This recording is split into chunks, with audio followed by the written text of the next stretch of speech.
بجيك بالكويت. ويجونا الشيبان من الجماعة قالوا بي الله يغفر له ترى عندنا بالليل عشاء. راح زينا شو اسمه، زينا الفراش وعندنا ماطور كهرب حاطينه في طرف العزبة، حطينا الفرشات وعندنا عامل يصرخ الذبيحة. واروح العصر قد الشمس بتغيب اروح للماطور، الماطور فوقه مثل البطانية طربال وملحفينه من العج. ربنا اجي عند الماطور واجلس ابغى عاير زيته واشوف فيه بنزين. المهم ارفع الطربال، ساعة رفعت الطربال كان هذا الضفطيلي ثم الخطيني هنا في يدي والله في كتفي.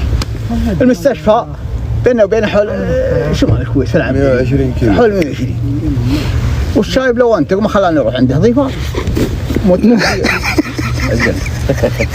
وجيك قلت له انا كانت عقرب، قال يا ولدي ما عليك حط عليها ديزل زين الهواتنا زين الهوا زين.